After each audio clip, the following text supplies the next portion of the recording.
আওয়ামী লীগকে বাংলাদেশে ঢুকতে দিতে হবে, ইসলামপন্থীদেরকে দমন করতে হবে একই সঙ্গে, এবং ভারতের অনুমতি ছাড়া কোনো অস্ত্র কেনা যাবে না। বুঝতে পারছেন কত বড় গুরুত্বপূর্ণ এই চুক্তির শর্তে নাকি তারেক রহমান দেশে ফিরেছে।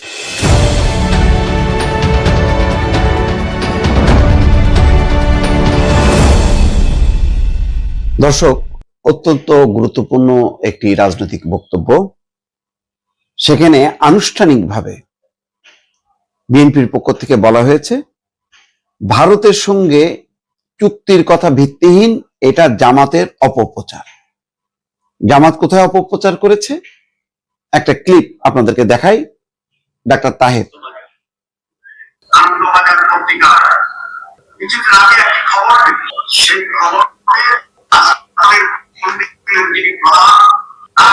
ভারতের একটা চুক্তি হয়েছে, তিনটা শর্ত। এক নম্বর শর্ত হচ্ছে ফেসিবাদের সাথে যারা জড়িত ছিল তাদেরকে আবার পুনর্বাসন করতে হবে। দুই, বাংলাদেশের আত্মরক্ষার জন্য বড় ধরনের কোন অস্ত্র কিন্তু হলে ভারতের অনুমতি দিতে হবে, তার মতন সারা অস্ত্র সেনা যাবে না। আর তিন, এদেশের ইসলামপন্থী লোকদেরকে দমন করতে হবে। এই খবরের প্রতিবাদ কিন্তু সেই দলটি করে না। দর্শক, বুঝতে পাচ্ছেন যে বলা হচ্ছে যে ভারতের সাথে তারেক রহমান বা বিএনপির চুক্তি হয়েছে। সেই চুক্তিতে এক নম্বর কথা হলো যে যারা শেখ হাসিনার পতন ঘটাইছে তাদেরকে দমন করতে হবে, এবং আওয়ামী লীগকে বাংলাদেশে ঢুকতে দিতে হবে, ইসলামপন্থীদেরকে দমন করতে হবে একই সঙ্গে, এবং ভারতের অনুমতি ছাড়া কোনো অস্ত্র কেনা যাবে না। বুঝতে পারছেন কত বড় গুরুত্বপূর্ণ এই চুক্তির শর্তে নাকি তারেক রহমান দেশে ফিরেছে। কোথায় চুক্তি হয়েছে, কি হয়েছে তার কোনো খবর নেই। আনন্দবাজার পত্রিকা, অনেক আগে আমি আমার ভিডিও যারা খেয়াল করেছেন তাদেরকে বলেছি, আনন্দবাজার হচ্ছে ভারতের একেবারে থিঙ্ক ট্যাঙ্কের একটা অংশ। তারা বিভিন্ন সময় নানা রকম গুজব নানা ফর্মে তারা উপস্থাপন করে। তীব্র প্রতিবাদ যখন হয় তখন আস্তে করে সেটা ডিলিট করে দেয়, অনেকবার করেছে। তো এরকম আনন্দবাজার পত্রিকায় প্রকাশিত হলো, আর বিএনপি প্রতিবাদ করবে, কোথায় করবে, কেন করবে? এটা কি আমাদের দেশের কোনো পত্রিকা? দেশের তো কোনো পত্রিকা না। এটাকে কি এমন আনন্দবাজারকে গুরুত্ব দেবে? কারণ আনন্দবাজার, আপনারা যদি খেয়াল করেন, বাংলাদেশ সম্পর্কিত যা যা খবরে করে ম্যাক্সিমাম হচ্ছে তারা টুইস্ট করে করে করে আপ করে, বোঝা যায় একটা উদ্দেশ্যমূলক ভাবে। তো সেটা প্রতিবাদ করতে যাবে কেন? ওই পত্রিকাকে জামাত বিশ্বাস করতেছে, এই জন্য কোট করে আনন্দবাজার পত্রিকার নাম উচ্চারণ করে বলছে। আচ্ছা, এরকম চুক্তির কথা কোন বিশ্বাসযোগ্য আছে, প্রমাণ আছে? এখন যদি বলা হয় ওই যে ওয়াশিংটন পোস্টে যেটা উঠছে যে আমেরিকার সাথে জামাতের চুক্তি হয়েছে, যে আমেরিকা বন্ধুত্ব করবে এরকম মনে চুক্তি হয়েছে। কোথায় চুক্তি হয়েছে? এরকম বেজ আছে? তো ওয়াশিংটন পোস্টের প্রতিবাদ করছে তারা, ওই প্রতিবাদ লিপি ছাপাইছে, এরকম কোনো আছে ডকুমেন্ট? নেই। এগুলোরও রাজনৈতিক হচ্ছে কি বলে, বাদ কি বাদ বলে, ভিত্তিহীন কথাবার্তা।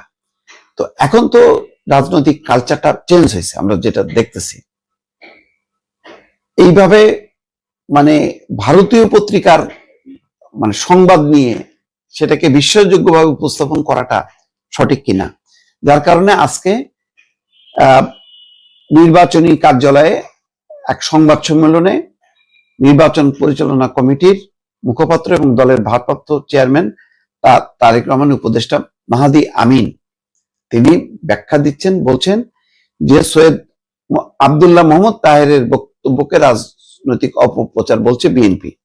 দলটি বলছে ভারতের সঙ্গে বিএনপির কোন চুক্তির অভিযোগের পক্ষে কোনো প্রমাণ নেই, এটি ভিত্তিহীন, উদ্দেশ্যপ্রণোদিত বিভ্রান্তি ছড়ানোর চেষ্টা। সাংবাদিকের প্রশ্নের জবাবে মাহাদি আমিন বলছেন, জামাতের প্রভাবশালী একজন নেতা ভারতের সঙ্গে বিএনপির চুক্তির যে দাবি করেছেন তার পক্ষে তিনি কোনো প্রমাণ উপস্থাপন করতে পারেননি, পারবেনও না। তিনি বলেন, যে তথ্য মিডিয়ায় এসছে বলে দাবি করা হচ্ছে তার ন্যূনতম কোনো বাস্তবতা এবং সত্যতা নেই। ফলে এটি রাজনৈতিক বিতর্ক তৈরির অপকৌশল বা অপপ্রচার বলেই আমরা মনে করি। তিনি আরো বলেন, ভুল তথ্য দিয়ে বিভ্রান্তি ছড়ানো হয়ে থাকলে সেটি সংশ্লিষ্ট নেতার অজ্ঞতাও হতে পারে। তবে বিএনপির অবস্থান স্পষ্ট, ভারতের সঙ্গে বিএনপির কোনো চুক্তির কথা সম্পূর্ণ ভিত্তিহীন। এই হচ্ছে অবস্থা। দেখেন আস্তে আস্তে কিন্তু মাত্রাটা বাড়তেছে, মানে ভারতের সাথে চুক্তি হয়েছে, সেই চুক্তি বিএনপি ইমপ্লিমেন্ট করবে যাতে মানুষ উত্তেজিত হয়, উত্তেজিত হয়ে মানে ভারতের সাথে বিএনপিকে ট্যাগ করতে পারলেই হলো বিপক্ষে যারা আছে তাদের ভোট বাড়বে। এটা হলো বিজেপির এই ধরনের কৌশল। বিজেপি প্রায় তার প্রতিপক্ষের রাজনৈতিক দলগুলোকে পাকিস্তানের সাথে ট্যাগ করে, যে কংগ্রেসের সাথে রাহুল গান্ধী বা প্রিয়াঙ্কা গান্ধীর সঙ্গে পাকিস্তানের চুক্তি হয়েছে, চীনের চুক্তি হয়েছে, এইসব বলে এক ধরনের উন্মাদনা তৈরি করা হয় মিথ্যা তথ্যের উপর ভিত্তি করে। তো বাংলাদেশে মনে হচ্ছে তেমনই।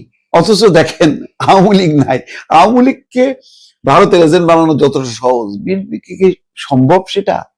ঐতিহাসিকভাবে বিএনপির অবস্থান কি? হ্যাঁ, বিএনপির একটা অবস্থান আছে।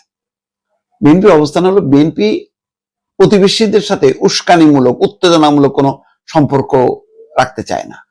বাংলাদেশে এখন পর্যন্ত দেখেন আইপিএল কে ঘিরে যে পরিস্থিতি, তারপরে এক প্রকার ব্যবসা বাণিজ্য বন্ধ হয়ে যাচ্ছে, পর্যটকরা যেতে পারছে না, আসা যাওয়া সব বন্ধ। প্রতিবেশীর সাথে এই ধরনের সম্পর্ক যখন হঠাৎ করে বাংলাদেশ যদি একটা ক্রাইসিসে পড়ে, তখন কিন্তু টের পাওয়া যাবে। এবং আস্তে আস্তে কিন্তু ব্যবসায়ীরা টের পাচ্ছেন। ব্যবসায়ীদের সঙ্গে কথা বলেন, এখন যে অবস্থা চলতেছে এটা যদি অব্যাহত থাকে বিপদে আমরা পড়ব। ভারত বড় রাষ্ট্র হিসেবে বেঁচে যাবে, কিন্তু আমরা বেশি ক্ষতিগ্রস্ত হব। কিন্তু তাই বলে আমরা অসম্মানজনক অবস্থানে থাকবো না, যেটা আওয়ামী লীগ বাংলাদেশকে যেভাবে নিয়েছিল। সম্মানজনক, ভারসাম্যমূলক, সেটি হচ্ছে বিএনপি হয়তো চায়, আমি যেটা বুঝি।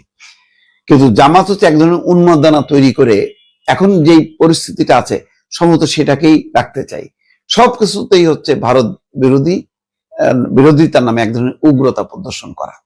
এটা কি সঠিক কিনা দর্শক মতামত চাই।